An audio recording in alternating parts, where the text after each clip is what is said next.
በጻድቃኔ ማርያም ገዳም በደረሰ የመሬት መንሸራተት የ14 ሰዎች ሕይወት ማለፉ ተገልጿል። በሰሜን ሸዋ ዞን በሚገኘው ጻድቃኔ ማርያም ገዳም ለጸበልና ለሱባኤ በገቡ ምዕመናን ላይ ነው ይህ አደጋ የደረሰው ተብሏል።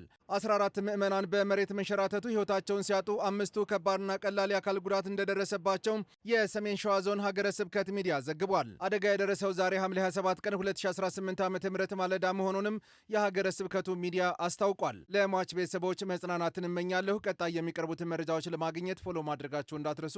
አመሰግናለሁ። አሳዛኝ ዜና በሰሜን ሸዋ ጻድቃኔ ማርያም ገዳም በመሬት መንሸራተት አደጋ የ14 ሰዎች ሕይወት ማለፉ ተሰማ። በሰሜን ሸዋ ሀገረ ስብከት ስር በሚገኘው ታሪካዊ የጻድቃኔ ደብረ ምጥማት ቅድስት ማርያም ገዳም በደረሰ ድንገተኛ የመሬት መንሸራተት ርዕደ መሬት የ14 ሰዎች ሕይወት ሲያልፍ በ5 ሰዎች ላይ ደግሞ የከባድና ቀላል አካል ጉዳት መድረሱ ተገልጿል። አደጋው የተከሰተው ከክረምቱ ወቅታዊ ሁኔታ ጋር ተያይዞ በጣለው ከፍተኛ ዝናብ ምክንያት ሲሆን በወቅቱ ለጸበል ለሱባኤና ለንግስ ከአራቱም አቅጣጫዎች በገዳሙ ተገኝተው በነበሩ ምዕመናን ላይ ጉዳት መድረሱም ታውቋል። የሰሜን ሸዋ ሀገረ ስብከት ሊቀ ጳጳስ ብፁዕ አቡነ ቅሌንጦስ በአደጋው ስፍራ በአካል በመገኘት ሕይወታቸው ላለፉ ጸሎተ ፍታት ያደረሱ ሲሆን ለተጎዱትና ለተጨነቁ ምዕመናን አባታዊ ቃለ ቡራኬና የማጽናኛ ትምህርተ ወንጌልም ሰጥተዋል። ሀገረ ስብከቱ በደረሰው ድንገተኛ የመርዶ አደጋ ጥልቅና መሪር ሐዘን የተሰማ መሆኑን ገልጾ ለሞቱት ዕረፍት ነፍስን፣ ለተጎዱት ፈጣሪ ፈውስን እንዲሁም ለቤተሰቦቻቸው መጽናናትን ተመኝተዋል። አዳዲስና ወቅታዊ መረጃዎችን አደርሳችኋለሁ። ፎሎ እያደረጋችሁ ቤተሰቡን በተለያየ የነፍስና ስጋ ደዌያት የተያዙ ፈውስ የሚያገኙበት እናታችን ቅድስት ድንግል ማርያምን አምነው ለተጠጓት ፈጥና የምትደርስበት፣ ታመው በአልጋ የመጡ ቆመው ምስክርነት የሚሰጡበት፣ በንጽህናና በሱባኤ ለጠየቋት በተለያየ መልኩ የምትገለጥበት ስለ ጥንታዊቷና ታሪካዊቷ ደብረ ምጥማቅ ጻድቃኔ ማርያም ምን ያህል ታውቃላችሁ? በነገራችን ላይ ሰሞኑን ፖስት እያደረኳቸው ያሉት ቪዲዮዎች ሁሉ ሰዎች ጋር እየደረሱ ስላልሆነ ይህንን ቪዲዮ ላይክ፣ ሼር እና ሪፖስት በማድረግ የዚህችን ድንቅ ቤተክርስቲያን ታሪክ ለብዙ ሰዎች ማድረስ ትችላላችሁ። በየዕለቱ እንደዚህ አይነት የአብያተ ክርስቲያናት ታሪክ እንዲደርሷችሁ ይህንን ገጽ ፎሎ ማድረግ እንዳይረሳ።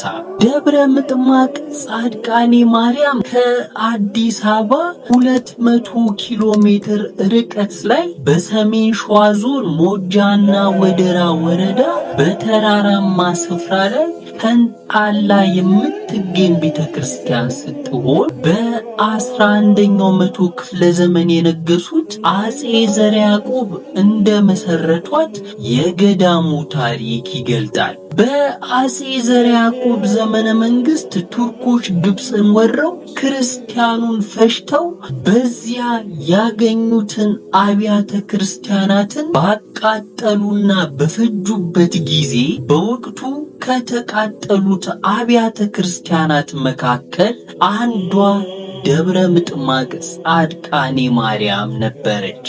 ከወረራና ከቃጠሉ በፊት አስቀድመው ቀሳውስቱ ጽላቷን አውጥተውና ሸሽገው አስቀምጠውት ስለነበር በጊዜው አባ ሚካኤልና አባ ገብርኤል የሚባሉ መነኮሳት ከብዙ ተከታዮቻቸው ጋር በሱዳን በኩል አድርገው ወደ ሀገራችን አምጥተው ጽላቷን ለአጼ ዘርዓ ያዕቆብ እንዳስረከቡ ከገዳሟ የተገኙት ምንጮች ያስረዳሉ።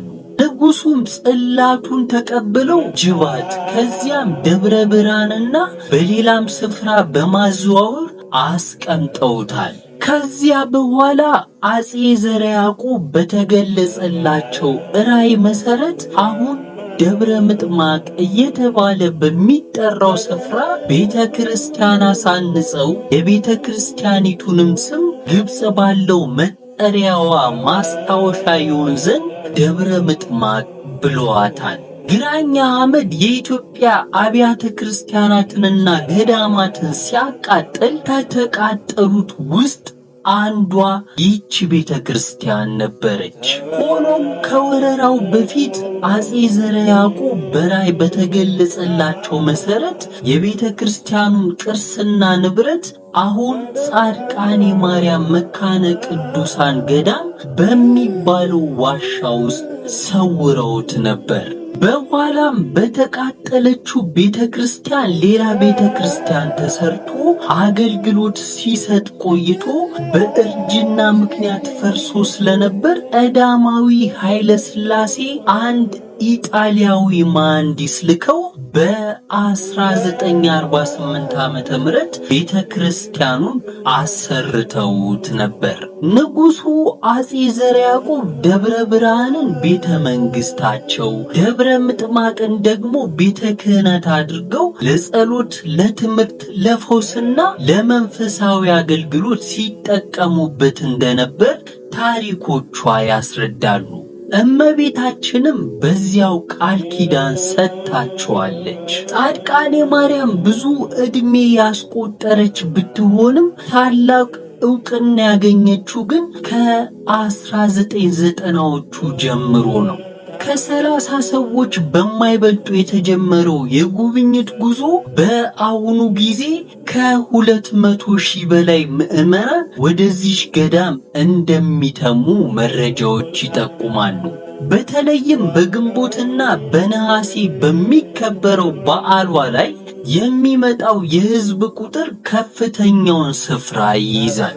አሁን ያለው ህንጻ ቤተክርስቲያን የተሰራው ቀድሞ የነበረው ህንጻ ቤተክርስቲያን ጠባብና ለመንፈሳዊ አገልግሎት ምቹ ባለመሆኑ ምክንያት ሲሆን ይህ ህንጻ ቤተክርስቲያን 10 ዓመታትን ከፈጀ ግንባታ በኋላ ስራው ተጠናቆ ግንቦት 21 ቀን 2015 ዓመተ ምህረት በታላቅ ድምቀት ሊመረቅ ችሏል።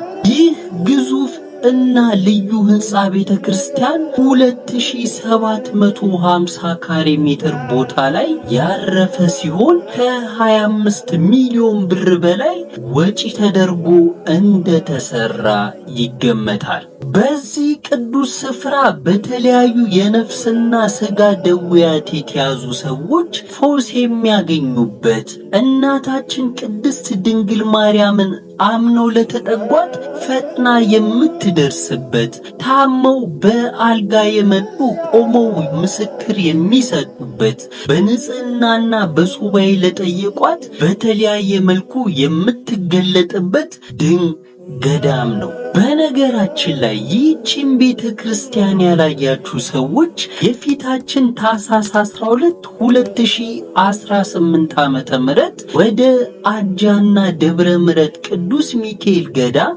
በምናደርገው መንፈሳዊ ጉዞ ላይ ቤተ ክርስቲያኗን ተሳልመን ተማጽነንና ጎብኝተን ስለምናልፍ እድሉ እንዳያመልጣችሁ።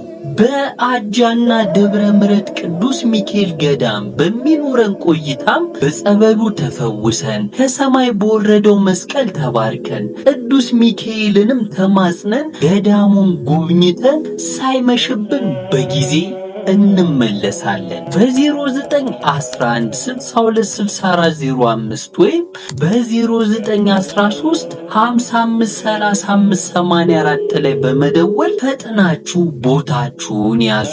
ስለ ደብረ ምጥማቅ ጻድቃኔ ማርያም የምታውቁትንም ኮመንት አድርጉልኝ።